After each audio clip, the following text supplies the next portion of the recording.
Hey, how's it going, guys? Hey, what's up, Good, thanks. How everybody? we doing?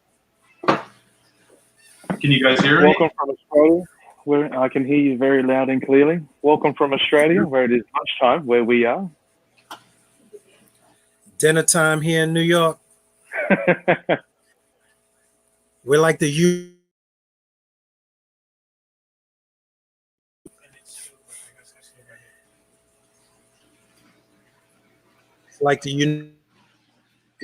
Oh, there we go. I can hear you guys now. Sorry about that. Beautiful. I think D's still is unmuted. D, we good? unmuted. Yep. We're unmuted. How's it going today, guys? Good, Very good, good. Very So- good. All right, guys. So welcome to 50 Shades of Coral News Network. It's a new channel that we're doing right now. And we're actually in Australia, in Melbourne. We're seeing David Maya, first Time Reefer TV. So he's going to take us for a tour on his two tanks he's got. He's got a custom Waterbox, and he's got an 80-gallon behind that looks pretty awesome. And you guys all know my buddy D from Brooklyn. He's here tonight as well. We're hosting together, and we're going to ask David a whole bunch of questions. Plus, all our followers are going to be jumping on here right now, and we're going to be taking some comments from them as well, guys. And we always start the show by saying there's no scientists here. We're always sharing. We're always looking for ideas. We're always helping others get into the hobby, learning from each other's mistakes, and sharing the love of the reef across continents. Yeah, 100%. I don't think anyone ever does anything 100% correct. And the great thing about reefing is, like, everyone's got their own method of reefing and their own thing that works for them. I think that's the most important. And I think recently it might have been you that said it, D. It says, don't take their advice if their tank ain't nice. Is that? yeah. I think that's like There's always room. True. Right? Yes. It's true. Don't take advice if the tank ain't nice. So, I swear by that motto now. Patent pending. Yeah, that's it. So one of the reasons for doing this show, instead of like myself, I always talk about my tank all the time, but it's nice to reach out, talk to other hobbyists like yourself. Like, you live in Australia, like, how much different is reefing in your area as compared to like in mine in Canada? You know what I mean? Yeah. It's well, I think I joined the hobby about 4.5 years ago or 4 years ago. Yeah. And the progression that I've seen it change over just the 4 years has been incredible. I've been wanting to do a video on my YouTube channel about what a time to be alive in reefing. Right. I think we are so much more geared for success now, and that the ball is definitely much more further in our court than it is, in the court of luck. You are just geared for success with the amount of equipment that's available, the amount of knowledge that's out there, the products that you can use now in regards to supplements, and the amount of research that companies have done in regards to keeping coral alive with their supplements. Exactly. I think it's just a fantastic time to be reefing. I gotta say, I'm pretty jealous because I am really, really strong believer that Australians get the best equipment first. I don't know. Maybe I make it up in my mind. I mean, I'm pretty sure the European side of the hobby is so innovative. There's so many innovations and technological advancements come over there before we get it in the States that I'm really jealous. I would love to go on the shows over there. Yeah, I don't know. I reckon definitely in Europe. But I reckon the market in America, like, that's the biggest piece of the pie, right? So I reckon a lot of companies try and go there first. But I reckon it's a little bit more expensive to reef in Australia in regards to products and stuff like that. But we're also very lucky and blessed to have access to amazing corals from amazing collectors and at very reasonable prices. Which it's crazy. Even like importing corals in and out, it's tricky too, isn't it? We can't import corals. Exactly. Yeah, so we only export. I'm asking because those hear the horror stories about it. Like, guys are saying, "Oh man, I wish I could get that here in Australia." Yeah, for sure, right? Like, yeah. Yeah, but and there used to be this big stigma that all the good coral goes to the States. And that probably used to be the case because they're willing to pay for it. But with how much the hobby has progressed and how much has grown in Australia, I think there's a lot more people that are willing to purchase the expensive corals now Right. because they can keep it alive. Yeah, very true. Right? Yeah. Yeah. And we've had a few like Australian born and bred companies that have blown up with their own range of supplements over here. The supplements that I use are manufactured in Australia. They're from Coral Essentials. Okay. And Coral Essentials, their sister business is Sustainable Reefs, where they run a coral farm. And they use their products on the coral farm, and they test and R&D all of their products on their coral farm before they release it to the market. So they actually prove to you that their product works. They're not just a product headline.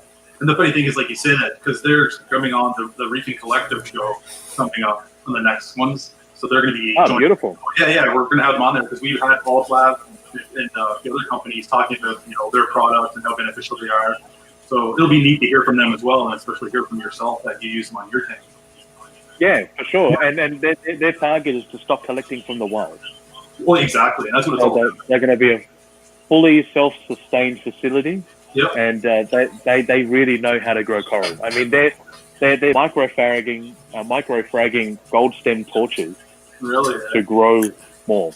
So they are nearly about to release to the market 100% aquacultured facility gold stem torches, which is crazy, right? Yeah. Those are a fortune here. Yeah, you can find them. And I'm just going to say thanks to you guys, it's starting to come, the price is starting to come up in Australia as well. Because when I first started, I think the thing that really flipped the switch for me to go and get a marine aquarium was when I saw a tank full of just gold stem blue tip torches. Really? And I turned the blues on. I fell in love, and you're not going to believe it, but that was $40 Australian a head. Wow, you won't see those prices anymore. They're probably going up as we speak. Yeah, I know. $40. Jeez. Yeah, $40. So I reckon in like USD, that's probably like $20 a head or something. 60s, 80. Oh, nice. Yeah, right. But now in the local market now, you're probably paying about 120 to 150, depending on the quality. But I mean, over where you guys are, it's much more significant than that, right? Oh, Yeah. That's insane. Yeah. I made the mistake of bringing the missus with me and my daughter to the show, and she saw the price tag on it. I think I was going to have to sleep on that coral. Well, I had a coral that I did a video on my channel recently of a rick that I had in here that got stung by another coral. Yeah, I saw that post. Yeah. And I came out, and the missus was like, "What's wrong?" I'm like, "Oh, how's it doing?" My $1,000 rick just got stung." And I'm like, "Oh man, I shouldn't have said that." She's like, "You spent $1,000 on a piece of coral?" That's true. You let that one rip. Yeah. I'm like, "Oh no, it's worth that much, Yeah. To you. Yeah, but it looks fine. Anyway, shall we go out for lunch? How come they never sting the cheap coral? Yeah, right? They never sting the cheap one. It's like the cheap ones duck. It's always the cheap one that stings the other one. Yeah, they're the Like hoodlums of the tank. Well, that's the thing. Yeah, $20 coral that stung the other one. Exactly. But as in reefing, it's like if you want something to work this way, it's always going to go the other way. You know what I mean? 100%. Yeah. 100%. Exactly. Yeah. I couldn't get those sticks to grow for so long. Then I just had Pavona take off, and I was like, "Wow, I'm so proud of myself." Until it grew over the zoas, it grew over the chalice, it grew over everything. Yeah. I was like, "Okay, how do I turn it off?" I struggled with sticks for a long time as well, and to the point where I just stopped buying it because every one that I brought home just didn't survive, and I wasn't ready to keep it. And I think a lot of that has to do with tank maturity as well. You can't introduce SPS too early on, I think, and stability, right? So even now I've been able to grow SPS. It is still a love-hate relationship because they can love you one day and then RTN the next, but yeah, exactly. It's like you walk in, look at your tank, you don't even want to look at them. You know they're doing exactly. Look at them, they're like, "Don't be looking at me. I'm gonna die." Who are you looking at? You looking at me? At them wrong. Are you looking at me? Yeah. But like you said, Are you looking at me? Yeah. Boom, white. It's like that, I think that's the wonderful thing about this hobby. You get a lot of critics and you get a lot of comments, and people I do it this way, and I know that this is the way to do it, and that is and the beautiful thing is like I had the discussion with my boss. I said, you can master basketball, you can hit a 3-pointer every time, you can have a tank full of coral one day and a tank full of rocks the next day. Oh yeah. It's like there's no absolute magic formula. There's no definitive way of doing it. A lot of people have a lot of different ways of doing it and making it work. Exactly. Yeah. We all do things differently, and what works for us. Yeah. And that's what I said earlier. I think the great thing about reefing is everyone's got their own method, and a lot of that comes down to, you know, what products you're using and obviously what suits your lifestyle as well, right? And I know there's guys out there. I've got one of my biggest mentors in the reefing industry. His name's Yoshi Fujisawa. He's got one of the best SPS displays in Australia. Yeah, I see and we chat nearly 1 o'clock, 2 o'clock every morning because he is feeding his SPS coral every night at 1 o'clock in the morning. Wow. Yeah, really, eh? Right, well, that's commitment, right? Because he runs an ultra low nutrient system. Yep. So he has to like quadruple dose his aminos and feed his coral every night for 6 days. Exactly. Right? Like myself, I'm up there three times a night now feeding mine. About that, so I noticed it makes such a big difference feeding those. For sure, it does. It's crazy. Like I was testing, I wasn't feeding for as much. I noticed that they didn't look as good, and I started giving them more of the aminos and more. You know, I was feeding them more coral food, and boom, man, things look good again. I'm like, yeah, even they want to eat. Even LPS, right? I mean, on the ocean, they're eating all day, all the time, right? They don't get feeding times. They just eat all the time. Wild, right? It's in the water. Yeah. But the LPS especially, like noticing the difference when you actually feed your LPS, it's incredible, right? Because LPS are one of those ones that just show you that they're still alive. Yeah, you don't know whether they're actually doing well. Yes. And that's why you have that false sense of security that you think your LPS is doing all right, and then overnight they're gone, right? Yeah, true. Or they slowly recede, or whatever the case is. And my buddy Shane from Sustainable Reefs, he did an incredible video on hammers, right? And he goes, if hammers ain't growing, they're dying. Simple as that. Well, for sure. If you're feeding and you're keeping them healthy, they should be pushing up new heads. Yeah, exactly. Like when I spot feed, like I love spot feeding at night. It's like, I don't know, it's fun to do. But I feed every coral. I don't care what it is. Everybody gets a shot. Amino, coral food, I don't care. Eat it, don't eat it. They're getting it. At least I know they've all had something to eat. Sure, and I find it's a good time to inspect your tank as well. Oh, exactly. Like I feed when the lights are off most of the time. And you know, obviously everything's just retracted because it's nighttime, and it gives you a chance to actually really inspect the coral and inspect your tank as well. Yes. Oh, yeah. Exactly. Yeah. I mean, we had a great discussion with Phil of Polyp Labs and talking about the many evolutions of how we feed coral. You know, it's just so many new developments. Who knew that some of these coral could even be propagated, like some of the golden, torches. Yeah. Now we got people propagating them in their home tanks. So tell the missus that can turn into a $3,000 investment. Exactly. It's like the stock market. It's like the stocks. You got to go out. I did have to tell her after it got stung, I lost about $150 of it because it was about 15%. Don't worry, you'll grow it back twice as much. I got to grow back. It'll be fine. Exactly. All right. So, David, why don't you, let's talk about your 80-gallon tank behind you. Let's talk about like some of the gear you have on there, how old it is, just a little details on it. Yeah. So I transitioned over to this tank probably about just on a year ago. Okay. But I did have a 60-gallon prior to this that had been running for quite a while. So I essentially just moved it over and just put a new scape in. But all the bacteria, all the media and stuff came over from that tank. Okay. So it wasn't started from scratch. Hence why the SPS are probably doing a lot better than it would have been if it was just a brand new tank.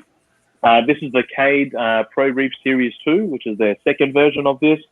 Probably for me, one of the best tank systems available in Australia at the moment, and recently just cracked into the American market. They've got they've got a full length weir that's incredibly silent. You cannot hear that running at all, even with my earpiece next to the tank. Yep. They've got an inbuilt ATO, and I think that holds about 30 liters, so about 8 gallons, roughly. But then I've also got that plumbed to my water reservoir as well. Oh, okay. Here. So I've got my RO unit that fills up this with RO. This is my mixing station, so I can do my water changes. I've got pipes in there that makes water changes very quickly. But I've also got just a little ATO pump that pumps from there into there. So I've got an endless supply of RO to be able to top up the tank, because there's nothing worse than trying to get a bucket to the top of that, because obviously the tank is quite tall. Yeah, so, lighting, I run an Illumagic style, which has 6 parts. I think it's about 240 watts. And then it's supplemented with these vitamin bars, which is just like actinic strips. Okay. Over in the States, they don't run the styles. I think they've just released the Blaze, which is just a single row light fixture. Yep. As you can see, the color is really nice. I might get the filter lens on so you can probably see a little bit less blue. We can call it the sunshine. There we filter. go. Very nice. There we go. Look at those colors. And then for flow, I've got 2 Nero 5s, one on each side, run in a random mode and on a 90-degree offset phase. So the child pump's just chasing the parent pump. And then I've been beta testing the Nero 3 for about 6 months, just down the front corner, just for a little bit of extra flow there. And the Nero 3, I mean, I'm a huge fan of the AI Nero wave makers. Their connectivity is like second to none. It's so quick. I mean, I just wish for the big beast out the back there that they did like a 28,000 litre per hour version to really crank some flow. But the connectivity makes it so good, and the app is like one of the best apps out there. So it is a mixed reef. So as you can see, all SPS along the top there. Yep. I'm a big fan of Goniopora. So you can see a huge Goni garden over here. We've got glitters. Got a couple of gold dust, some pinks, reds, greens, all the different colours that you can see. And then I'm a big Scully fiend as well. So got a couple of master Scullies up the front here. I've got one, you can see the black box on the side there. I'm not sure you can see that. That's just like a little coral hospital that I've made. And unfortunately, I've got like a big Scully about, that size there. But that's a big one. It did get nipped on by a fish. And so it's just recovering in there. But yeah, so that's basically the whole tank. I do run a UV sterilizer as well. So I run a Pentair 25-watt UV sterilizer, and that's run as a side loop. So I've got the pump in the tank, goes back out and straight back into the tank. With your UV sterilizer, do you run it all the time, or do you have it on timer? Or so at the start, I had when I introduced the blue tank. It did end up with a couple of spots about a week later. Yeah. So I did run it on an extremely low flow. Yeah. And that prevented my white spot outbreak. As you can see, the fish are all healthy, swimming out the front, nice and happy. Yep. So now that's over and gone, I've got the flow running full, just to run as a clarifier. Nice. Or I'm a big fan of clarifier. Yeah, I'm a big fan. Man, UV sterilizers are amazing. Oh, yeah. If you get a good quality UV sterilizer, the difference in water clarity that you can see is ridiculous. Exactly. Like I can, from one side of the tank to the other, it literally just looks like the fish are just floating in there. So, it's so clear. But when I did heaps of research, I just realized like how important dialing in the correct flow is, and working out UV as a dose rather than a light source. Yeah, it's that contact time, right? The light and the UV, the contact time with the water. If you have it running too fast, then it negates the whole thing. Yeah. Exactly. You don't break down the cells, and then you've also got to pass enough of your tank volume with that flow through the UV sterilizer. I felt like a mad scientist trying to work it out, but thankfully companies like Pentair have already done that for me. So like my UV sterilizer, it has its own CJ pump, its own independent pump that I can regulate the flow on it. That's how I have it on mine. Yeah, I have mine on part of the manifold. So for the new build out the back, which I'll show you guys later, I'm running it off a manifold, but I've got a flow meter for it as well, so I can actually get the exact flow rate required for what I'm going to treat. And I think it's really important. Some people saying like, UV sterilizers don't work. Guarantee if you get a good quality unit, they do work, but you do have to dial in the correct amount of flow to it. Yeah, exactly. If you want to make it a lot more efficient, for sure. Now, how long did you Yeah. run the tank before you decided to add the UV, or did you always start out with the UV on there? No, Like I most ran the people run tank. into the whole algae thing, and then it's like, oh my god, and then Yeah. It's a cure rather than the prevention. I think for most people, they don't buy it and run it until like, oh my god, something's wrong, which was definitely the case in my situation. it's the same thing. Yeah, when I bought the blue tank, I'm like, I should probably quarantine it, but I was being a bit of a cowboy, and I'm gonna admit I don't quarantine fish. I know that can blow some people's minds, and I'm probably gonna cop a bit of flack. But I think if you do buy your fish from a good quality source, you make sure that they're eating and the tanks are good. It's not gonna guarantee that they don't have it or white spot. But I think just the percentage of the fish stressing out because it's so healthy is pretty low. So I've been pretty lucky. Even when I bought the blue tank, I'm like, I shouldn't buy it, but I really wanted one. Those blue tangs, I swear to God, you look at them one day, they have a white spot on it, next day they don't. You ever? Yeah, exactly. Like, is it even it, or is it just, who knows? Yeah. But I think a lot of people say they quarantine, and a lot of people just say they quarantine. Because when you see when you see the problems that come up in some of the tanks, it's like, well, if you quarantine, how would that happen? Exactly. And I mean, tank transfer method is pretty popular form of quarantine in Australia at the moment. Pretty prevention of white spot and ick. But even then, if you don't do your TTM properly, you're not going to eradicate the problem at all, right? So that's very true. Yeah. Okay. Yeah. So that's So the now running of the tank. Obviously, bars make a huge difference as well with the even dispersion of light. And having it as a mixed reef and having the right placement of corals in the right spot, that SPS straight underneath the light. And the great thing about the style is I can actually run a separate program on each individual puck. So there's 6 pucks there, but I don't know if you can pick it up. I actually run a predominantly blue schedule on the front because the front is all of my LPS. And then along the back 3 pucks, I run a much stronger program on there, obviously to keep the SPS happy. Okay, so you can individually do the puck kind of thing. There's 6 pucks. I can run 6 different schedules on them. Okay, cool. Oh yeah, that is very neat. Yeah, 6 channels. Yeah, that's interesting. And in the fixture so compact. Yeah, exactly. Yeah, so each individual puck I can run a different schedule on there, and different intensity, different spectrum. I never even thought about that. Yeah. I think it's cool as, and especially for a tank that's going to be a mixed reef. I think that's really important. To be able to have that function to do it, because then it gives you a lot more flexibility with where you mount corals and how you mount corals, as opposed to just placing corals under a single fixture. I don't know, well, over here I've got 75 to 150, over here is 250/30, and you're pretty limited with what you can do. So That's a good point. So now, what in the ways of fish do you have in there? I see the blue the blue tang swim right there.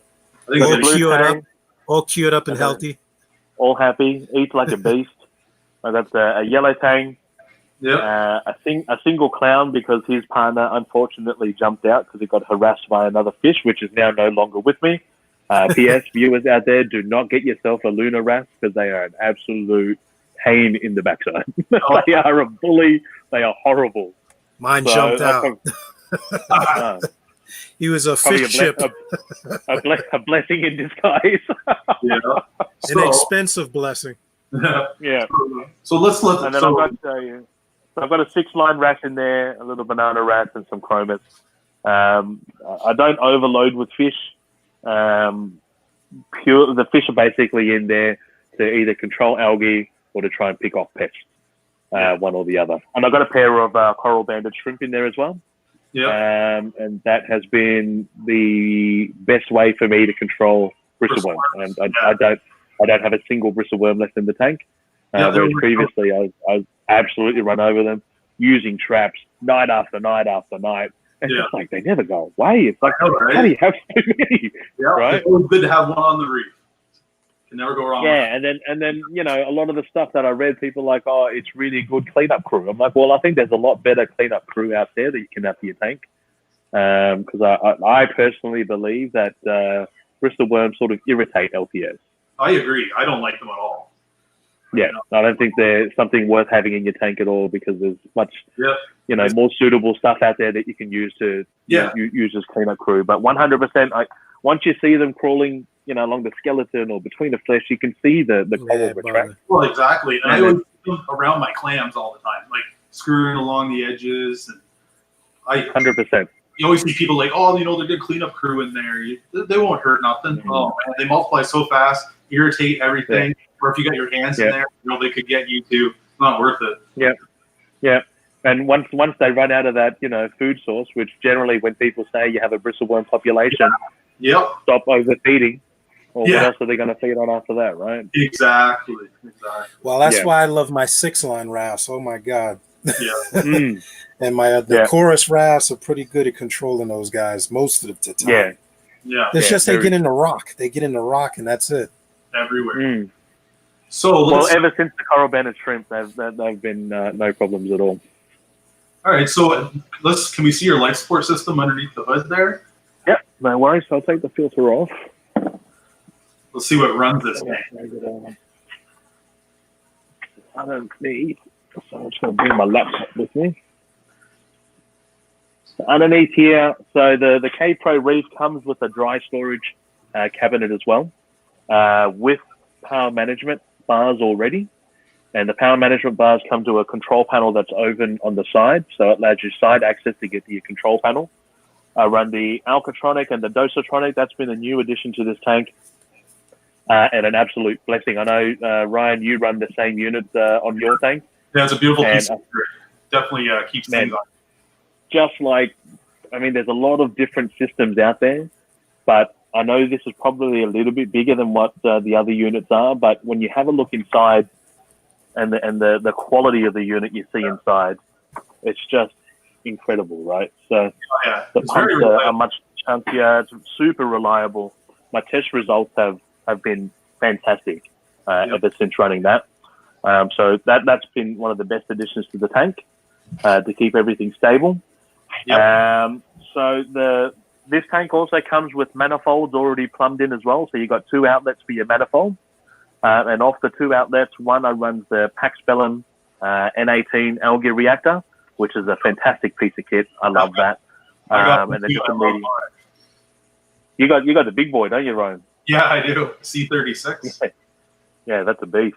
Yeah. That stands taller than a little child. It does. Yeah. That's how I compare pictures when I post them. I'm like, hey, son. Puts it next to the kid. Stand next to this. Yeah, exactly.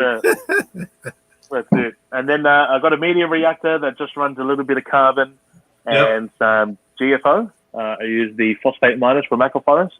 Okay. And then we've got a great white skimmer. That one there is a GW7 Plus, which is their newest model that they've released. And that's a DC version. And, they've got rid of the traditional silencer, and it's actually built around into the neck. I'm not sure if you can see there, but the neck ring there is actually the silencer and where it draws air in from. So you can hear that it's pretty quiet.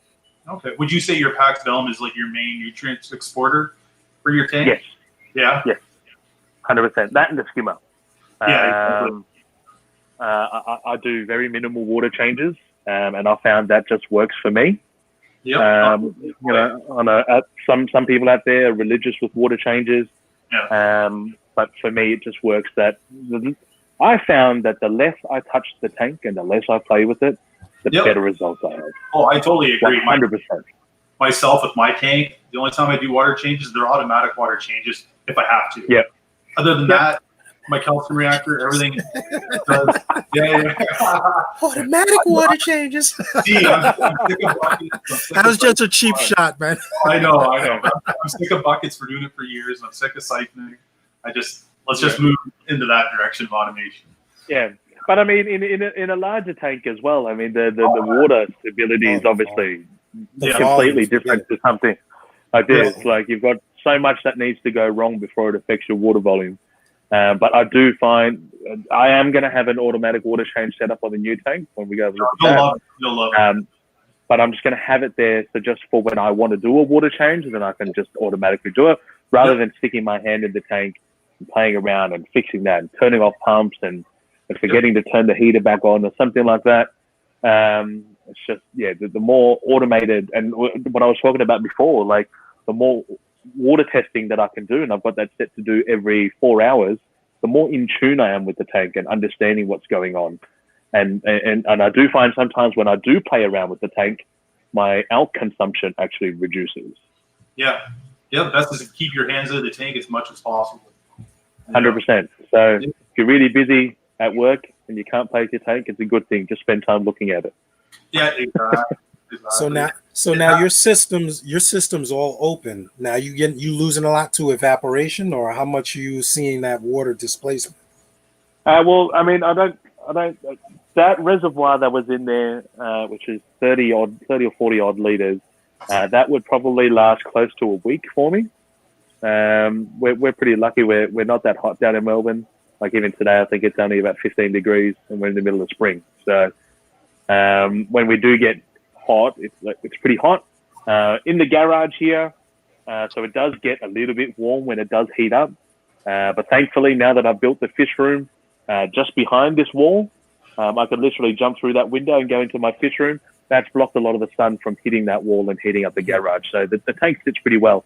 And having it plumbed into my water storage unit with an endless supply of RO, I never need to top it up. Well, exactly. So it's not an issue for me. Well, go ahead. Go ahead, Pete. No, go ahead. Like myself, like I have a 50-gallon drum for my RO. That's what I have it completely, so I never have to worry. Yeah. Yeah. So I'm probably going to have a smaller ATO for the tank outside, but I'm going to have that as a fully automated system where it self-fills and the RO unit always stays on. And once the reservoir is empty, it turns on, flicks up, fills the reservoir, and then it just repeats the process. So, I always wanted to do that, but I always feel, what if it got stuck open or something? And that happened to a build. I told Ryan about it. We did a build like that, and the guy was changing his filter socket and hit the float switch. 75 gallons of top off water went in. Yeah, crazy. But that was kind of a loaded question, because I'm leading into now. You have a little top off reservoir for this. Now you're going big. Yes. So now, do you have your top off? You have your reservoirs. How big are your reservoirs going to be for that system? Funny you say that. I'm probably going to run a smaller reservoir than I do at the moment, purely because I'm going to automate the RO unit. So the RO, the ATO is going to be separate from the sump. And from that ATO, I'm going to use, which is my current ATO, the Ripple unit. That's going to fill up the sump. So that's based off an optical sensor. And the controller that I've got coming for the tank as well is going to have a water level sensor. So I'll be able to shut off my RO or shut off the ATO if the water level gets over a certain height, and I can see that there's still flow going through the tank. Okay. But because I'm going to automate the system of the RO reservoir filling up and down, I actually don't need a big unit, because the RO unit will just stay on permanently. Yep. It'll probably be around about the 50 to 75 liter ATO for a tank system that's about 300 gallons. Yeah. So it's not going to be huge, but because it's automated, it's just going to fill itself up. So 2 float switches. When one activates, start the RO unit to fill it back up, and then the top one activates and it shuts it off. Oh, there you go. Yep. Solenoid. Yeah. So it's not going to be a direct RO source to the tank, because that scares me. Yeah, that's scary. Yeah, that scares me, because redundancy is everything, and things can go wrong. And usually, when things can go wrong, they often do. And when they go wrong, you're never home when it goes wrong either. So I think that's usually how it works. Always, that one holiday you have a year is usually when your tank falls apart. Exactly. I don't know how many times I got like an alert, and I'm like, oh my god, right? So I tell Dina, she's at home. I got her like trained for in my life support system room. You got to go hit this, do this, or I need you to turn up my full count of my calcium reactor a little bit, because my alkalinity. I had to get it back on check. But so she's pretty good. I got her trained on that, so it's pretty handy. Well, like I said earlier, it's a great time to be reefing as well, because now we've got access to such great controllers that you can literally see something go wrong, pick up your phone, and just switch it off. Oh, exactly. I just Right. ordered cameras for my system. That's it. Because sometimes you get an alert and I'm like, okay, I want to see that. Exactly. So I I'm was gonna amazed. have cameras. I'm gonna have cameras set up in the room. Yep. One for obviously CCTV, but also just to keep an eye on the tank. I'm gonna have one just over my sump, just so I can see what's going on with the sump and the skimmer and ATO section. So Right now, Ryan has a great one. He has a great one, right? yeah, I got the little 720p. It's from Felix. Felix camera, right? Yeah, fully controllable from your phone. Like it's so quick. Like I chase my fish just watching them trying to. He's harassing his fish. Exactly. Yeah. So it's I cool watched a video the other day on it. So yeah. It's a pretty cool system. Yeah, So- for sure. Even then, like you can log on and turn things off too, right? Oh, everything. Yeah, everything. Remotely. Everything from there. Exactly. You can control your palm trailers, your skimmers, your colloquaster, your calcium reactor. Anything you want to do, you can do it. Yeah, So- and it's just like how good is reefing now, right? So, I know, right? So now, Dave, if there was one thing you could change about the system, I know you're building a new system, and this is always the $1 million question. What would you change in this system that you've already planned for putting into the new system? I think the biggest thing I would have done if I started the system again would be running UV from day one. I think for all the products that I'm using it on the tank at the moment, I'm extremely happy with it and how it works. But I wish I just had that UV sterilizer running from day one. Yeah. One, to help with the water clarifying and having it plumbed in properly, not hanging off the side of the tank. But definitely helping you get through that ugly phase of your tank cycle. Yep. And helping keeping that in check, but then also having the flow dialed in for when you introduce fish. To the correct floaters to avoid any health issues with fish. Exactly. Even like the free floating algae that's in there. A lot of people, there's free floating algae, and it kills that right away. Like you said, like going through that early stage, it's definitely going to help with that. 100%. And I think BRS have done some incredible videos and tank trials based off that as well. So definitely, I'll be getting the UV sterilizer running from day one. Yep. And probably finding the right products that work for you as well, the right supplement range to work for your tank. Obviously, there's a lot of noise out there with different products and heavy marketing because it's a very competitive space. But I wish I just understood more about the supplement side of things and how to dose it and have that as a schedule. Definitely makes a difference. Like aminos, like I never understood the importance of aminos until I actually used it. Yes. You can for sure see the difference in your coral. Oh, big time. Yeah. Yeah. Oh, so I'm going to just check here, see if the viewers had any questions for us. We've been talking, see if there's any for this tank, and then after this one, we'll move on to your other. Move on to No problem. But it's really important to be in tune with your tank as well, right? And I'm sure you guys understand. Well, yeah, you learn your tank's personality, right? You know what I mean? Yeah. And your tank, and your tank will have tells, right? I've done a few tank tours. And one guy up in Sydney, Wasim, he's had a tank running for 15 years. And he's got some pieces of coral in there that have been there from day one, and that is his tell coral. He says that's the piece that I know that my water is doing fine, and if it's doing this, then I know that this is off. If it's doing this, then I know that that is off. My other buddy Yoshi, he can smell his tank and sort of understand what's going on with his tank. Well, you say he can smell it? He can smell it, right? He can understand the I hope it's not by the it's not by the restroom, is it? No, he's not smelling the skimmer, but he can smell the tank, and he goes. There are stories about people peeing in the tank to cause ammonia spikes to cycle 100%. tanks. The amount of comments I've had, am I going to cycle my big tank out the back by using pee? It's just ridiculous. I don't. It's funny. I don't know if you could post my videos. So.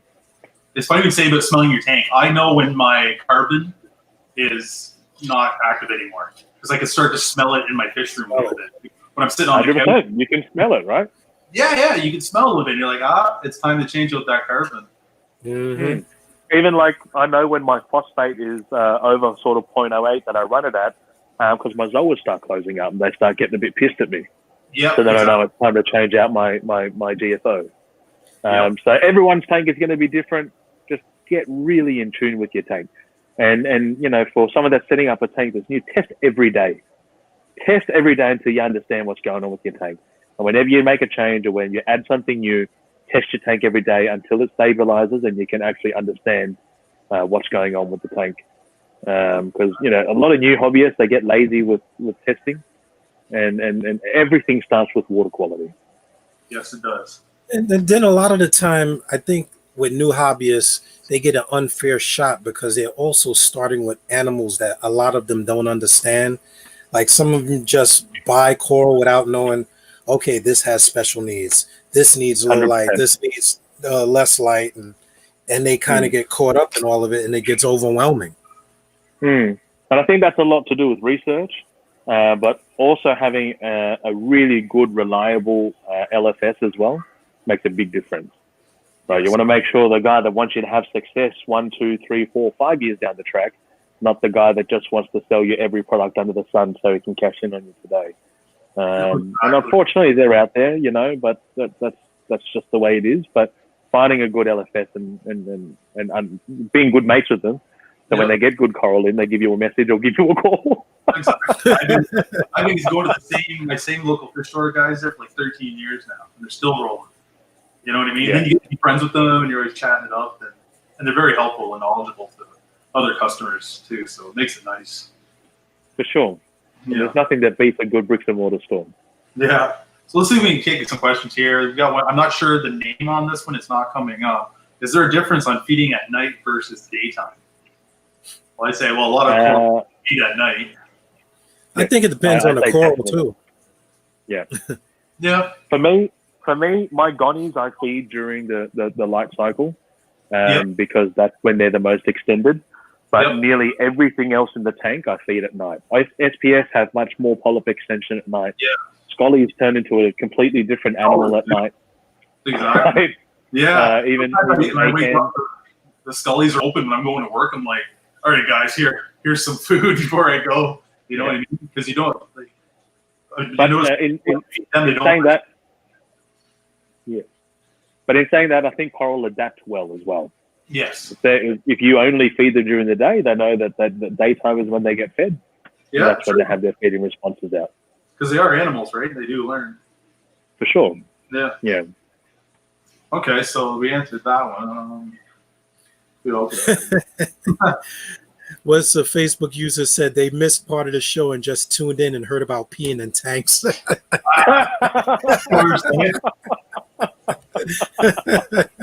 WVU Reefer. For a second, they probably thought they tuned into the wrong live stream. Not that kind of party, Reefer.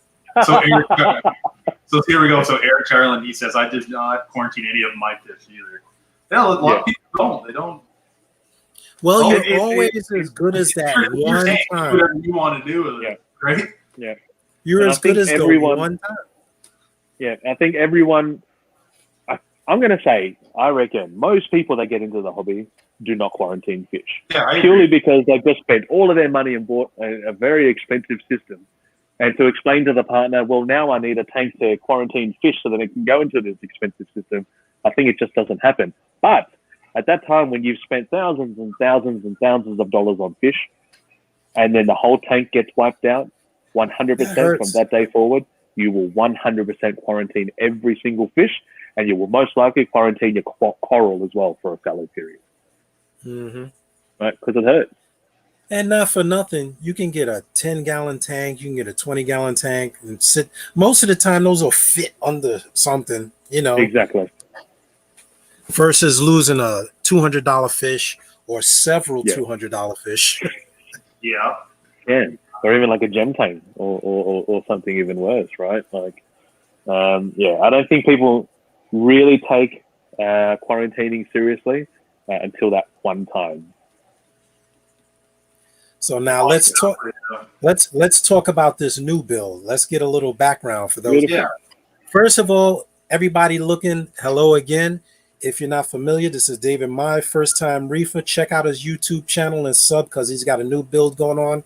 Yeah. I found him through Ryan. Ryan, we're all a network. We're always looking out for YouTubers across. He's in Australia, so we're gonna pick his brain.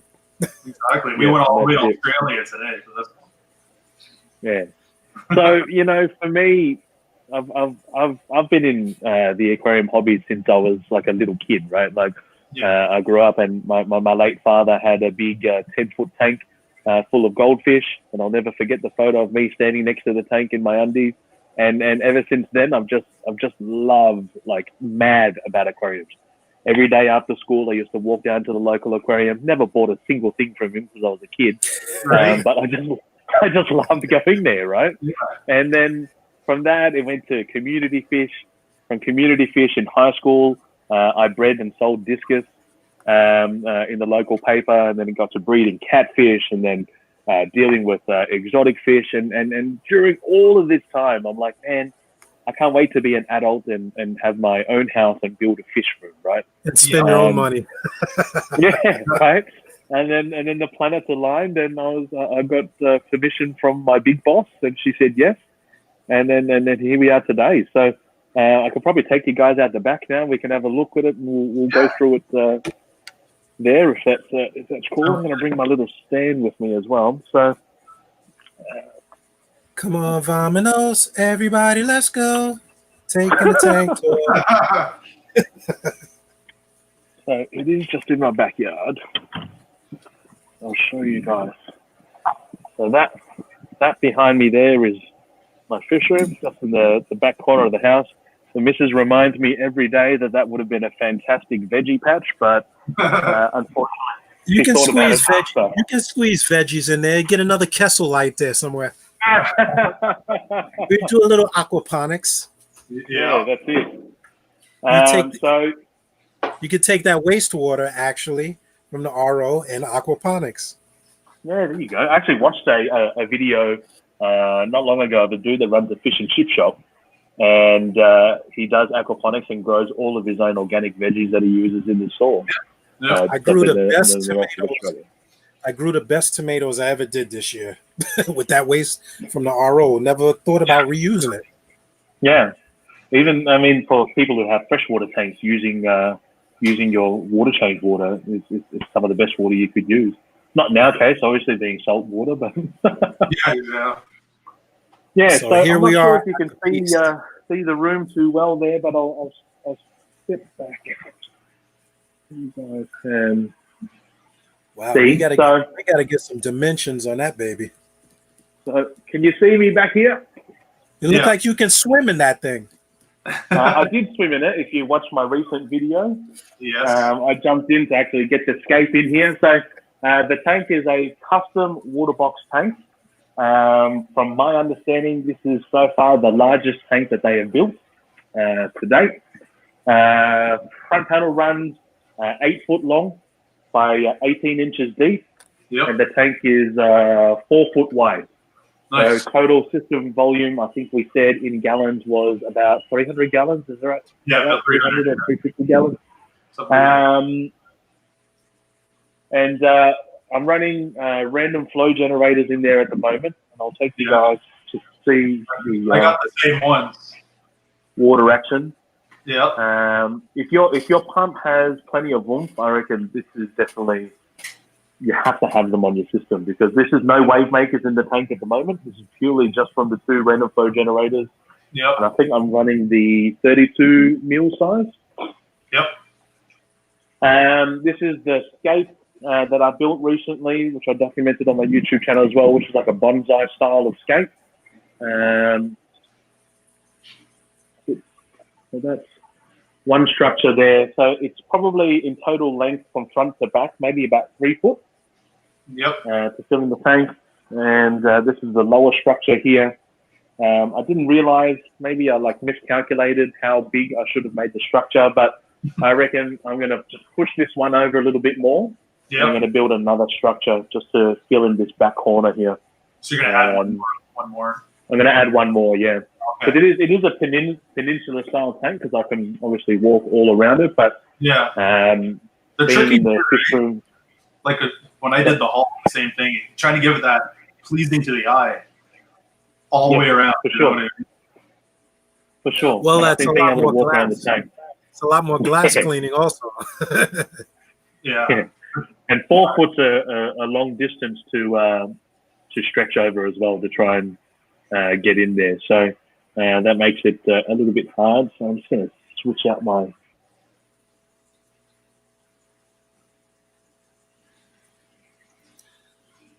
You still with us? Can you still hear us? Can you guys hear me? Yeah, you're back. So now those random flow generators, you have them on a closed loop, or are they running off your One sump? second. How are yours set up, Ryan? You have yours on a closed loop, or they're just coming out of your return? They're coming right out of the return, right off the Abyss 400. Sorry, I've just lost audio. Can you guys hear me at all? Yep. Okay, we can hear you. I'm seriously Why can't I debating hear you trying to coming out of phase my out computer? the wave makers and going with the return system again, the closed loop, Yeah, just to get the pumps out of the tank. Oh, okay, I'm awake. I tried just running the random flow generators like that. They work awesome. I wanted a little bit more kick in the tank, you know, really stroke detritus and all that stuff. Because right now I run 4 Tunzi Stream 3 pluses in the back of the Peninsula tank, and on the front I got 2 MP40s Ecotech. It just with Ecotech gave me that cleaner look at the front. I don't want too much there because it's a showpiece, right? You're trying to hide as few wires as possible because I'm all about wire management and hiding everything. So well, that's what I'm looking at. Yeah. So they get the clean look. That's what I'm thinking now, because you had me, we were talking about the sea chase. I have the big sea chase and the big tank, but now I don't want to see them in the front. I think I'm creating too much flow. Yeah. Like when I put stuff in the front, they're moving to the back. I told you the anemones move to the back. Yeah. Everything's moving to the back, and there's no more rock wall. So I'm seriously thinking either I'm gonna move the sea chase to the back and put them on the dual controller and put them on like a random flow with the gyre. It's just I may have gone a little overboard with the circulation. Because I got 4 1-inch random flow generators in my tank running. Yeah. Are you running any found wave that the makers as well, right? What's that? Are you running any wave makers as well? Yeah, so I got the two MP40s in the front. Yep. Like right at the far end of the peninsula. And then in the back of the tank, I got 4 Tunzi 3 Stream pluses. Yeah. They're beached. Oh, they got a lot of power, man. They move a lot of water. They You move got a all heap that of stuff. I water. have to turn them down. For 8 feet across the tank, if I don't turn them down, it'll kick all that sand up all the way to the glass. It's crazy. But when they're tuned in perfectly, I have so much flow in there. It's awesome. I'm very happy with them. Very happy. But I wanted to put the MP40s in the front because, that's where you see it. It's visual. They don't stick in with the MP40s. It looks clean. On the back, I have it's black, so the other pumps blend in. You don't really see them as well. So Yeah. And being a peninsula end tank, like you've got obviously that wall to basically hide all your pumps anyway. yeah, exactly. Yeah, everything is hid away. Well, that's a good question to you too, Dave. Since you have a peninsula walk around tank, you think you're gonna have a trick to getting the flow from one end back, or you have a plan for that? I'm going to just keep ripping the flow across the front and the back section of the tank. In the plans that if it goes one way, it has to come back another way. And I've been watching pretty closely Ryan's build on BRS with what he's done with his wave makers. And he's shown that having it bare bottom obviously makes a huge difference, because I can crank that flow along the bottom, and it is going to return at some point.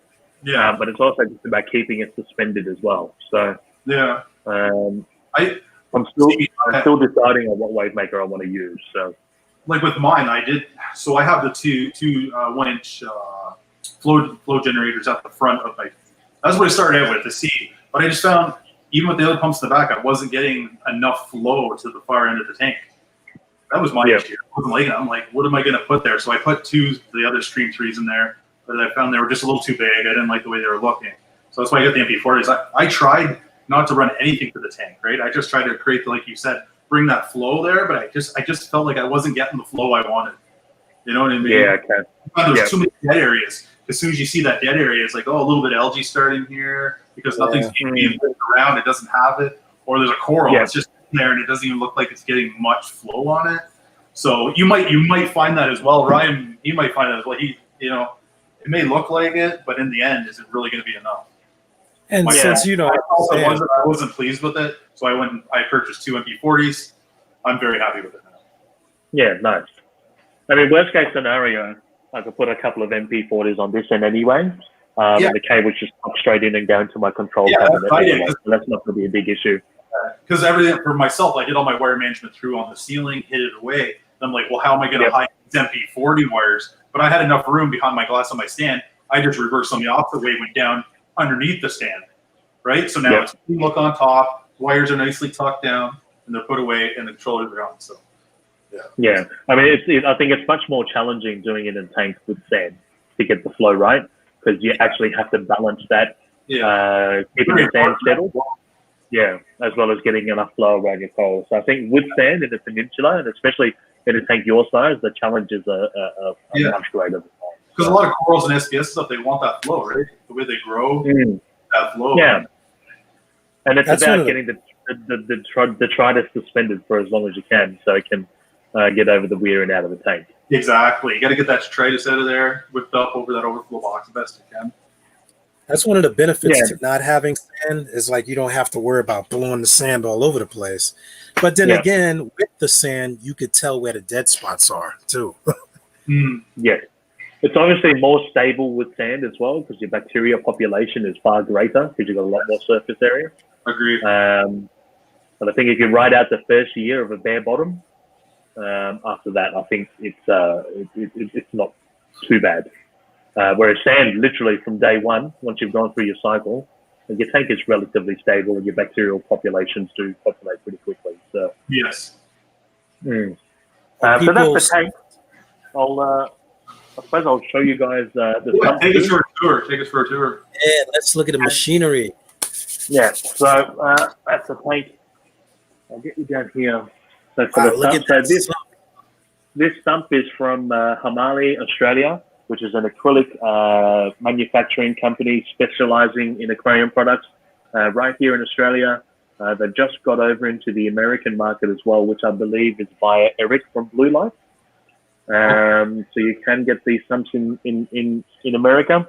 Don't mind the noise at the moment because I'm not actually running the roller mat, so the trickling noise is a little bit louder than what it should be.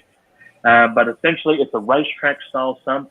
It's 1750 long, which is just under 6 foot, or 2 foot wide and just under 2 foot tall. So it's 120 water. gallons. Yeah, I'll take you around to the other side and show you the plumbing in a sec. But the water essentially comes down from the overflows, flows through the dual roller mats that I've got here. Okay.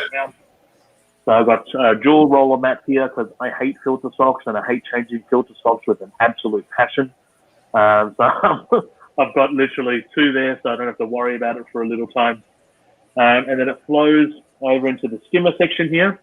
I'm running, it's not running now, but I will be running. This is a Great White GW30, which is the biggest model that they make at the moment. This is the only one of it in Australia. So same as the skimmer as I'm running inside, just it's the Big Daddy version. As you can see, it stands about, I think, 75 centimeters tall or thereabouts. So it's decent size. And then from there, sorry? You got nice clearance there. The stand is a nice height to get in and out of there.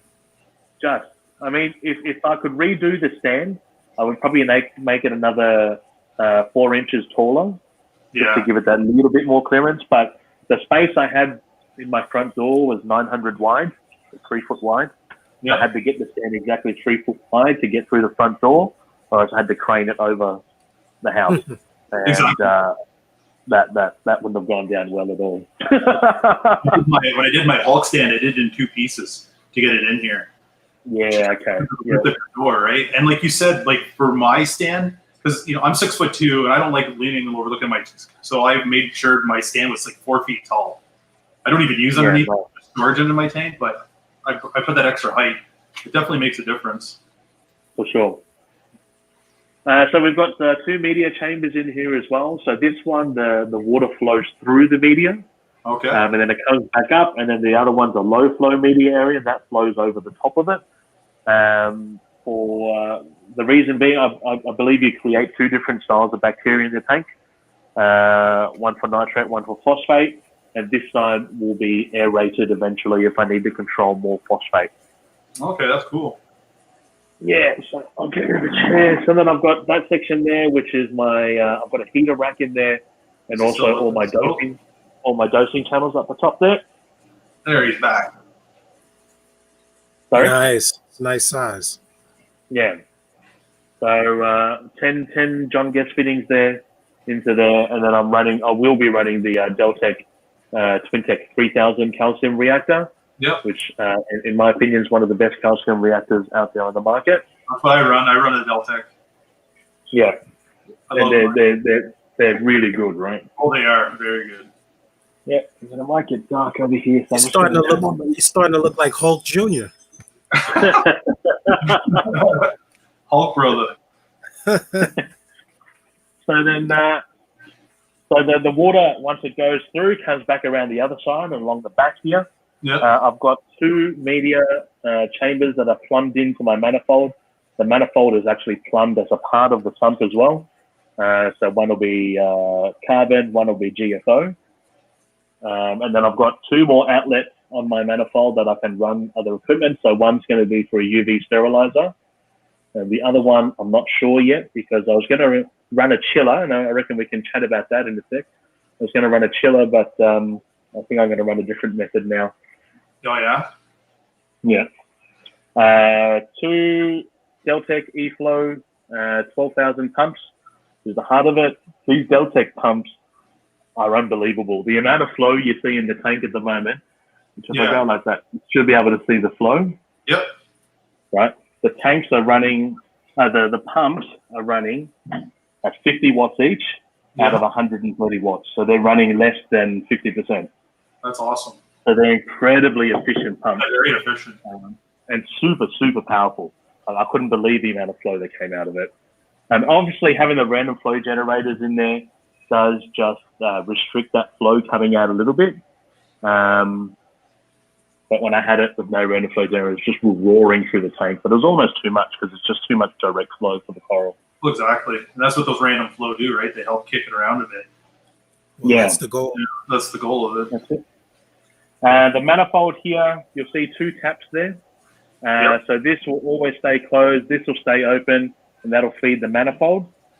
This one here is designed to be like a self-recirculating cleaning function. Okay. So if I just switch off this tap and I turn that on, the return pump will still run. I can cut off the flow to the tank, but it just means the water in my sump is still circulating. So if I do happen to need to have the tank not running for a long period of time, my bacteria is still going to be fine. Yep. But it also allows me to scrub out my sump and get it really, really clean. And the flow will just keep everything suspended long enough for it to go back through into the roller mats. Are you planning on running a Pax Bellum on this one as well? I haven't thought that far yet. I've been looking at a few different options. Yeah. I nearly ran a refugium, but I decided against that because I think refugiums are just quite messy and they can smell. That's why I do love the Pax Bellum so much. But most likely it'll be a Pax Bellum, either that or probably an algae scrubber, one or the other. Yeah. Okay. We've been seeing some pretty cool stuff about algae scrubbers as well. That's all the plumbing there. That's from Flow Color and Senking that's been recently distributed in Australia. Okay. So you got the two check valves that run out from the return pumps. That's the two return lines. Yep. Both run on taps as well. And then I've got the three drains for the tank, two full siphon and one emergency, which goes through to here. And the two full siphons have a tap that can restrict the flow on that as well. Yeah, very nice. Everything looked really clean, nice cleanness. Nice and clean and open. You can walk around the whole thing. I like it. Yeah, and I've still got plenty of space here as well to put equipment or anything else that I want to put out here as well. You did a good job with the wires. Yeah. Well, it helps when, I mean, this isn't fully finished with the wiring yet, but you know, when they have little notches out like that to get your cables out, all that makes a difference, right? Yeah, it's awesome, man. I really like it because in the end, right, it's almost like a piece of art, right? You know what I mean? You put it in. It is. Yeah. For sure. And you know, this is my dream build, so I'm going to do it as best as I can. I know how you feel, buddy. Yeah. So I'm going to take a page out of your book, Ryan, and take my cable management quite seriously. Yes, man. Well, it makes or breaks the tank. I swear. Like, if you can keep everything nice and tidy, everything has a place for it. You're reefing, like the way you feel about your tank, you're gonna love it twice as much, right? Because my tank, I spend a lot of time with it. I'm always there. I like it nice and clean. Yeah. Even when I see your Alcatronic and your Dosatronic mount, like, man, I want that to look like that. My problem is like I get thinking how I'm gonna create this instead of like, hey, I could just put it under the tank or put it on a shelf, plug it in, and here we go. Instead, I work at it for a couple hours and I'm cutting holes, I'm running stuff. I just don't do things normal. I can't just put something on a shelf and call it a dish. I've got to reinvent the wheel. Yeah. No fishroom. Representing all the poor reefers out there. I have a fish corner. And I'll be in this sleeping section over here. I'm actually getting a cabinet made to slide in there. Oh, nice.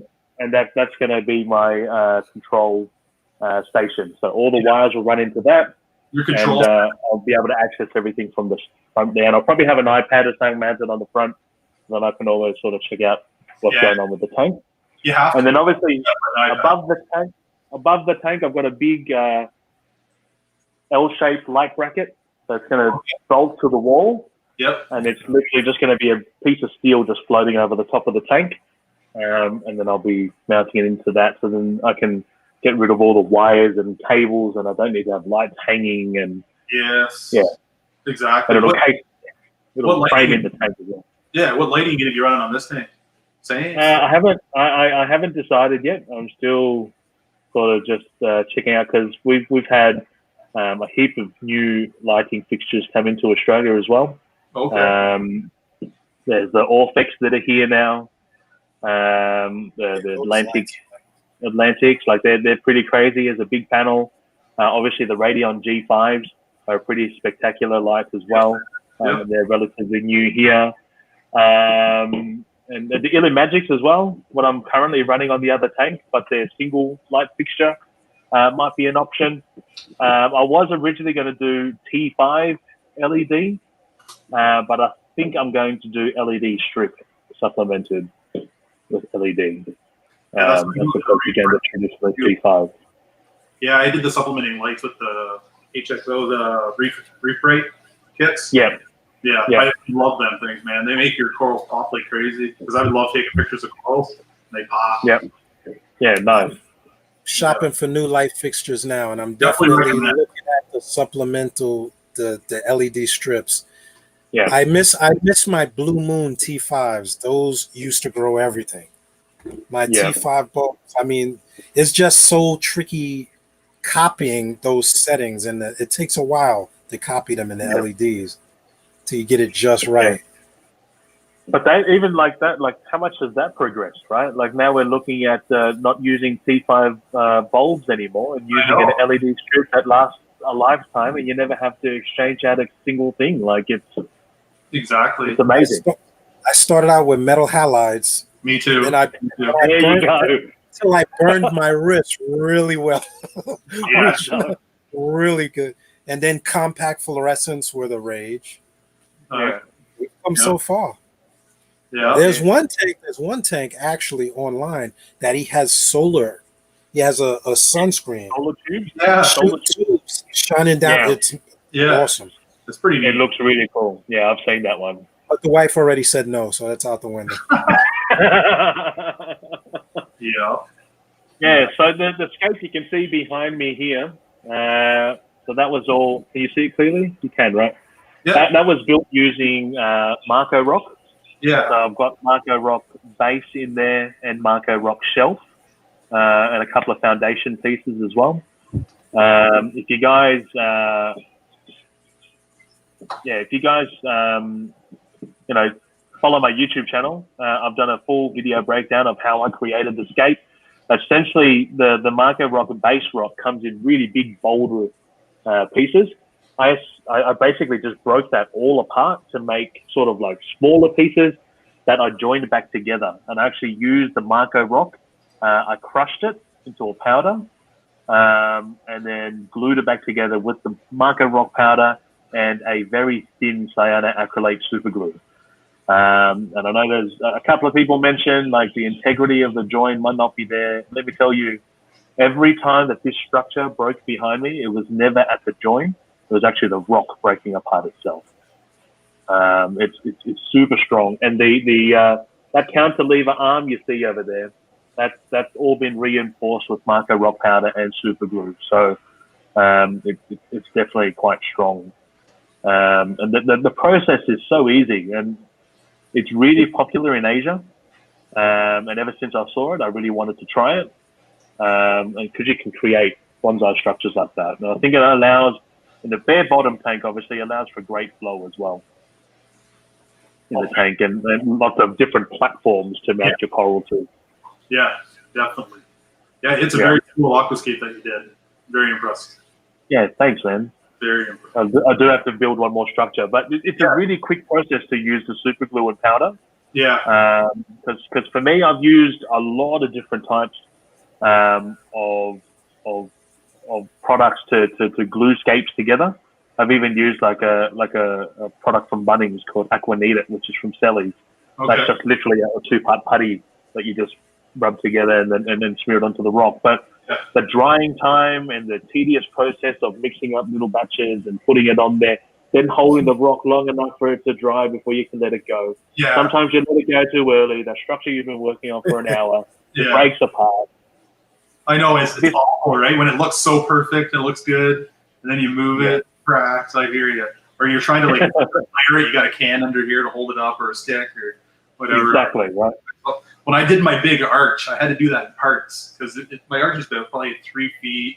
It's like almost 2.5 feet in my tank, right? It's hard to judge what size it is until you actually need 2 people to take it, lift it into the tank, and then while it's in there, you're trying to cement it into place, bond it into place because you don't want that tipping over, right? 100%.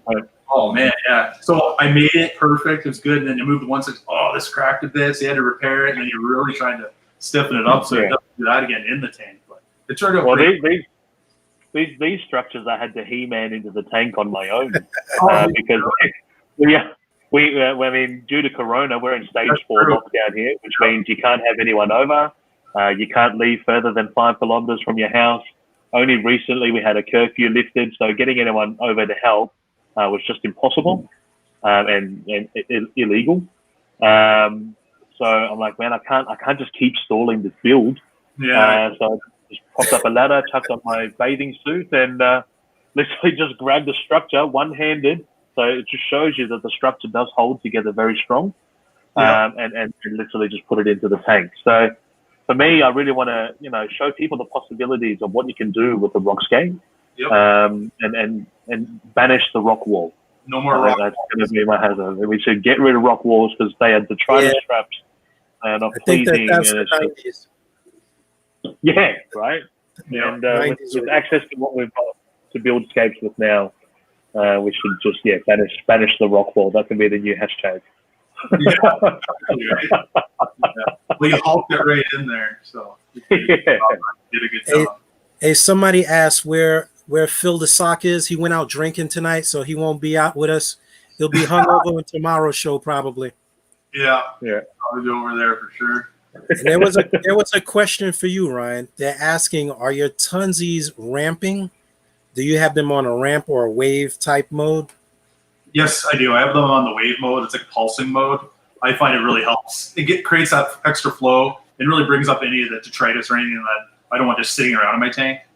Yeah. So I think for the Tunzi Stream 3s, you can actually get an accelerator fitting that makes the flow even stronger again, isn't it? Oh, yes, you can. Yep. Yeah. I did that with the gyres and water was coming out of the tank. Well, this tank was originally was originally bracelets. Oh, So when I man. received it from Waterbox, it was bracelets. Oh, really? And because I really wanted just a huge bracelets tank, because I think it looks awesome, right? But then the more I spoke to people, and they said, if you're going for an SPS Dom, you are constantly just going to have salt creep going over the edges, water going over the edges. So then I bit the bullet and just put on my own bracing. So. Oh, okay. You did it yourself, did you? For the cube, I ended up having an acrylic fixture made for the top because it was driving me nuts. Every time you clean the glass, water was going over the side. Yeah, exactly. Okay, let's. People got some questions here. Let's take this one. This one, I guess. Ryan, pros 180 gallon. Think about adding 2 Reef Bright XHOs on my tank. So, what do you think? I think you should do it. It's definitely 100% do it. Yeah, excellent. 100% do it. Nothing negative of putting more light on it. It's definitely worth putting it on. You can always dim them. You can always dim them down. Yeah. Yeah, exactly. So my Reef Brights, I bought the kit. I could hook right in the apex. So I have it ramping up throughout the day and then down at night. And it's fully controllable just by buying that extra wireless component that just plugs right into your apex. Yeah. Definitely extra little on there. Is it the full actinic you're running, not the 50/50s? No, full actinic. Full actinic, yeah. I talked to Reef Bright. We discussed it when we did the design. And he's like, just go full actinic. I don't see too many people use the 50/50s like we used to. Not much anymore. I think that was a trend for a while. Yeah. But then when they came out with the full blue moons and then the blue supplements, it kind of went full 460 nanometer. Yeah. How crazy is the pop of those? I mean, it's funny because I have like a graveyard of aquarium equipment, and you wouldn't believe. I mean, you really wouldn't believe. I have T5 fixtures up here that were the Reef Bright 2000, the high bulb, 400 watt metal halide bulbs, and now you're doing that with a third the power with these LEDs. And something that lasts forever too. Yeah, and runs a heck of a lot cooler. And this just goes back again to what I mean when I say it's just like you're just geared for success, or the odds are definitely stacked in your favor for Reef success these days. And I think if anything doesn't go well, I think a lot of it is just due to water quality. Yes. And that's on you. Yeah, they definitely. Like, even though I have like all this automation and gear, I still do my weekly tests just to make sure. You know what I mean? Keep it in check, right? Alkalinity, I always double check during the week just to make sure everybody's running on the way it should be running, or my phosphates and nitrates. You still have to go ahead and do your part to make sure, right? And I find if you do your testing stuff, you're gonna be a lot more successful. A lot of people don't test; they just don't test. Some of them are like, "I haven't tested weeks." I'm like, "Are you kidding me right now?" Like, if we hadn't been talking about that last week, Ryan, I wouldn't have noticed that alkalinity was actually climbing. Right. And I regularly rely on. That's the other thing. Don't always rely on probes. Once in a while, if you got a test, awesome. But for you guys out there relying on the controllers are awesome. But everything man makes breaks sometimes. It never hurts to test. Well, that's the thing. Like we're saying, like you get to learn your tank's personality. It's like sometimes when I was like running my calcium reactor or like for the alkalinity, something wasn't right. I'm like, the way it spiked or dropped or whatever, I'm like, I got to go recalibrate my pH probe, in my calcium reactor. Boom, it was off a couple points, and that was affecting the regulator. So automation equipment is only as good as its user. Exactly. You can buy all the if you don't do any maintenance, if you don't look after, if you don't calibrate, you can't just expect a piece of equipment. I mean, there is a certain expectation that a piece of equipment should just work out of the box. Right. And there's some that are just stuck in the dark ages where the updating process is really hard. I mean, I expect that I just open the app, I plug it in, I hit update, and it automatically updates the firmware, right? But in regards to the calibration of probes, calibration of dosing channels, like you've got to keep on top of that, and that needs to be on a schedule because like things change over time, right? Like the rubber diameter changes, and that's on you, right? You've got to be able to check that. Yeah, it's like with the Alcatronic, right? After you've run them so many times, you got to change in your tubes. or it tells you, hey, you got to calibrate your pH, or you got to do this, you got to do that. It lets you know from last time you did it, or you got to calibrate for your dosatronic. Keep everything on cue that everything is running perfectly the way it should be. That's it. Yeah, It's nice that you give you those updates. if you're auto dosing and you're not testing your tank, you are playing with a loaded gun, baby. That's it. And a lot of That's people it. are out there doing that. A lot of people are doing that. Like I don't trust my salinity probe on my Apex. They even said because a lot of it does interference from other cables. Well, maybe they should. Salinity probes are the most notorious for being inaccurate. Yeah, what they are is it shows you where you're sitting. So if you do see a major swing, you know there's a problem, right? Yeah. Well, because it's interference from the other cables. Well, maybe they should fix that, right? Well, also you got to realize it's sitting in a tank 24 hours a day. Algae grows on it, salt. You got to keep it clean. Everything throws off the reading. Yeah. That's a heck of a thing, isn't it? Hey, we got a question for you, Dave. Somebody asked, "What's your favorite local fish store?" My favorite local fish store is definitely the store that I always shop at, which is Nature Aquariums down here in Melbourne, Mont Albert. They specialize primarily in freshwater, but over the last few years have really focused a lot of attention into their marine side. But we are blessed in Australia to have some incredible aquariums, and we really are. And thanks to e-commerce, like every store is your local store now, because everyone can ship to you. That's nice. That's the fantastic thing. Apart from visiting a store, that's your local. That's a different thing. But being able to shop at any store for livestock as well as products and have it shipped to your door is just incredible. We've got some, obviously because we have access to such great coral as well. There's some stores that are absolutely just awesome. Yeah. Shout out to Nature Aquarium. Shout out. Yep. That's it. Okay, what else we got here? There's one. Okay, Brian King asks, hey guys, I'm trying to decide between a Bashi 6660 or a Trigger. Well, which one would you guys go with for 180 gallon? I don't know. Well, I had the first generation Bashi. I have to tell you, it was actually too big for my system. Yeah. So I pulled it. Bashi makes excellent stuff. I'm not familiar with the Trigger Sapphire, so I can't knock or compliment it. But I know the Bashi. Yeah. I kind of regret. I kind of regret not like keeping it now because I gave it to a person that was doing a bigger build, and I was like, wow, it'd have been good to keep that because it was really well made.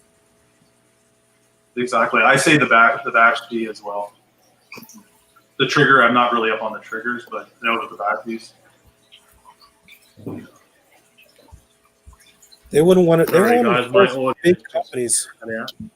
with the big size reactors. Like they started making huge reactors. Yeah, I know, right? There's some nice stuff. So this guy, Steven, asks us, what kind of test kits do you guys use? Well, I know, right? I know I use Red Sea. Yeah. And I have the Hannah checkers. You guys have the automation. Yeah. So I test kit I still use, but I think I have a different test kit for each different thing that I'm testing. I find certain test kits easy to use from certain brands, so I'm not necessarily romantic about brands. I think for alkalinity, it's extremely hard to go past a Hannah checker. Yeah. As long as you don't drop it. Never, ever drop your Hannah checker. I dropped the files. Oh, my God. Sometimes I find the vials is fine. Just don't drop the checker. Yeah. I always find when I do my Hannah checker, it's always off by like 1 DKH every time. But I take the batteries out. When I store it, I take the batteries out, and I feel I didn't have that problem. Oh, okay. Because a lot of people they always get that they're off by 1 point usually. And it's important, like, if your reagent's been sitting around a while as well, because you don't test it regularly, 100% it will affect your readings, 100%. Yeah. So myself, I use the sulfur test kits for my alkalinity. I do have the Hannah, but I always find it was off by 1 point. But if I use my sulfur, it matches up with my alkatronic, so I feel I'm hitting 2 out of them. You know what I mean? So, Salifert is dead accurate. Hey, like I know, and I've always used it since I got in the hobby. It was always Salifert. Yeah, I use Aquaforest as well for my calcium and magnesium. I did. I've never used it. I don't see it as much here. I don't see it in the States as much. You usually have to order it. Yeah. Yeah. It's a pretty prominent brand over here in Australia. And for nitrate phosphate, I use Red Sea. Although I don't know if I'm happiest with it, but yeah. So yeah, same guy. He's like, I just started using the hand checker, so I'm impressed. Yeah, it just makes life easier. Yep, it does. I like seeing the digital number. I'm not a color chart kind of guy. It drives me. Like I'll post it out in the reef world. Hey guys, what do you think? And everybody has a different one than I do. So I'm like, hey, man, I don't know. Yeah. Hey, shout out to the 50 and over reefers out there. We can't see those colors. I'm like holding up to light, like, is that green? Is that blue? I can't tell. Yeah. You're like, hey son, have a look. What color is this? Thank God for numbers. You better get it right because your life depends on it, right? Yeah, right. Yeah. But I think, the more you can get rid of the friction of doing something, the more you are likely to do it. 100%. Right? So you just got to try and make things easy for you so it's not such an exhausting task to do. Exactly. Right? Yeah. The more difficult the task is and the more difficult you make it, the more you're likely to just never do it. Oh, yeah, I totally agree on you with that one. Yeah. That's what Steve, same guy, that's what issue was becoming as well. Batteries dying. People take those batteries out. Yeah, I never take mine out, to be honest with you. Yeah. Yeah, take it out or use it regularly. And just never drop it. Yeah. I've never dropped it. Hey, Dave, have you dropped it? He's dropped it a few times. Yeah. Yeah, so that was a lot of good questions there, guys. Yeah, awesome. Yeah. So there's, I just wanted to touch base on the charity event that I'm holding as well. Yeah, let me pull this up for you, Dave. Yeah. So due to COVID here in Australia and being in some pretty severe lockdowns, all of our shows are pretty much all been cancelled. Even our reef stock got cancelled this year. So I started a little online frag show where vendors and stores and home hobbyists could come on and sell some of their coral, and people can purchase it right from the comfort of their couch, just to make it nice and easy. We're up to show number 7, and this one's much more important to me because we're actually doing it for charity. We are raising money for the Starlight Foundation to help the kids out there that are going through some pretty dark times in their life. And I've actually called in all the influential female people of the industry. So I've got 3 different collectors on board. So shout out to Monsoon Aquatics, Salty Pets, and Corals Down Under. We've got Zoe, Heather, and Gemma coming on board for that. And obviously my LFS Nature Aquariums as well. These guys are donating out of their own pocket coral to sell. And with every single coral that's sold, that value is going towards charity. I've dug deep and hit up some of the distributors and stores across Australia as well. And they've donated a fantastic range of prizes to go in for a raffle. Yeah. For anyone watching this that's in Australia, head over to the First Time Reefer TV Facebook page, check out this event, and hit attending. And shout out to all the distributors and stores and collectors that have jumped on board to make this happen, because I know it takes a lot for people to dig deep, and I really appreciate it when people come out and support. That's amazing, man. I will share this on my pages as well for you, David. And I will as well. Yeah, so everybody will get aware of this. We'll get it across all social media for everybody. Yeah, that's right. Reefers for a good cause. Yeah, this is what it's all about. Everybody getting together and helping out, right? Reefing TV. And hopefully one day we can do a frag show in America if anyone's keen. Yeah, that would be pretty awesome, eh? I think a lot of your stores, or a lot of your shows have been cancelled too, right, Dave? Yeah, we lost a lot of shows this year. I was just talking to a young lady that runs the Northeast Council of Aquarium Societies, and it's so hard. because this year has just been hard. We'll just have to make it up when all of this blows over. Oh, exactly. People are sitting on good stock that they obviously save for the shows. And I reckon a lot of people have been affected revenue-wise with work, right? Oh, for sure, yeah. Well, we will say one thing. Everybody should look out as much as possible. I'm trying. I know Ryan's trying. We're trying to promote all of these smaller organizations who are holding events online. I know there's some PA Reef clubs and some Ohio Reef clubs that are still doing online auctions, online benefits, and they're holding their meetings online. So stay tuned and check out those Facebook pages, because I'll be posting the links, and we'll be posting the links wherever possible to promote these clubs. Exactly. And like myself, like living in Canada, I always go down to the States and go to the different shows. Like I haven't been able to go anywhere, you know what I mean? Like, even the one that was back here in Niagara Falls that was supposed to happen, couldn't even do that one. So it's been very disappointing. Can't wait to get back at it, you know? Yeah, I bet. Yeah, maybe one day make my way down to Australia. Mate, if you're ever here, hit me up and we'll go for a tour. I'll get you. We'll get you out on a couple of boats and you can go collecting some coral shipped back to your doors, mate. All right. Yeah, I'm game for that for sure. We'll all get arrested in customs. We'll make it We'll get it exported properly, not in your luggage. And don't worry, the camera will be rolling for that one. Yeah, D in cuffs.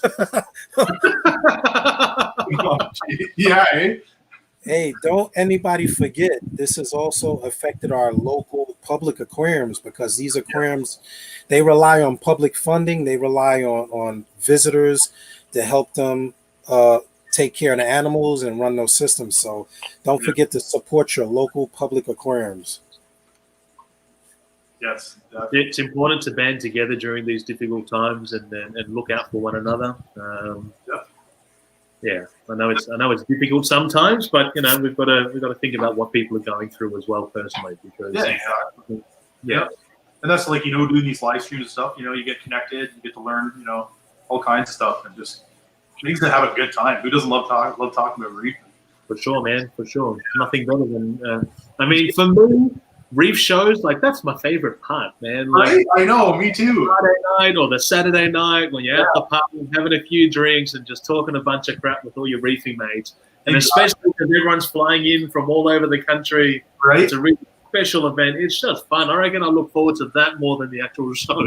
I know. It's true. I miss having a beer with my buddies and talking reefs that we don't spend money on. 100%. 100%. There's nothing like it. I know. Hopefully things will get back to normal one day soon. Yeah, one day. One day. We've been pretty crazy lockdown schedules here, so yeah, it's not great. Here in Canada, it's pretty open. I only missed 4 days of work. That's it. We're back in lockdown to an extent in New York. They're closing. We have a resurgence up here, so it's hard. It's crazy. Hey, Mark's like Reef Palooza. Yeah, I missed that one down in New York. Hey, if we could survive tank crashes, we could survive this too. Yeah. We can make it work. Yes. All right, guys. Well, we've been on here for an hour and 34 minutes already. It's crazy. I know. Even you get having fun, it just flies. Hey, thanks everybody. Yeah, I want to thank Dave for coming on. I'm looking forward to seeing the rest of this build. Check out Dave's channel, First Time Reefer TV. We'll be looking very closely. Yeah. I'll be extra careful now. So. And thank you to you guys so much for reaching out and having me on. I love being able to connect with reefers across the world, not necessarily just in Australia. Because I find it really interesting how people set up tanks differently, differently across the world. And I think you can always learn from other people's experiences and see how you can sort of manipulate that to be a part of your reefing style. So, well, exactly. One question I want to ask you: salt you use for your tank? Sorry, the salt that you use for your tank. So salt I use is Aquaforest reef salt. Okay, I was wondering if because you live near the ocean, if some people do. Well, natural seawater further up north is really popular because that's where coral grows. Yes. I'm in the south of Australia, down in Melbourne, so our water temperature is pretty crazy. We don't have any coral reefs down here, so I believe in using the natural seawater. And my understanding is the natural seawater here can fluctuate a little bit as well. Okay. And can contain a bit of phosphate.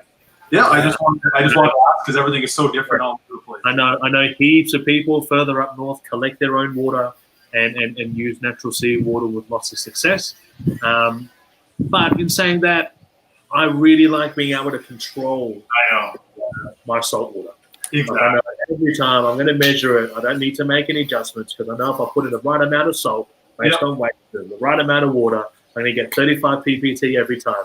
My alkaline is going to be this. And that's why Aquarius is great. It comes with an ICP test of that batch of salt. You know that what it's going to be, DKH, calcium, magnesium. Exactly. Plus you're not getting any pollutants or any other kind of pests or anything coming through that water. And, I don't have to worry about some dogs running at the beach and just, Pee in the tank. True. Test kit. It shows German Shepherd in that. All right. That's it. Well, I guess we'll wrap that up tonight, guys. We've been on for an hour and 30 minutes, but it was awesome. Thanks so much, David, for coming on the show. I'd love to have you on again and we'll chat some more reefing. And once this tank's a bit more mature, I'll be back, baby. So for sure. And thank you for jumping on again, man. You're the guy, bud. No problem. Thank you so much. And thanks to all our viewers for coming on tonight. It was awesome to have you guys. And we'll definitely be back with some more reefers and had a great time. Thanks for all the great comments. Had a great time, guys. So beautiful. Lovely to meet you too. Thank you so much for having me on. Yep. We'll talk to you later again, David. And we'll see you later. All right, everybody. Keep on tanking. See ya. Don't take their advice.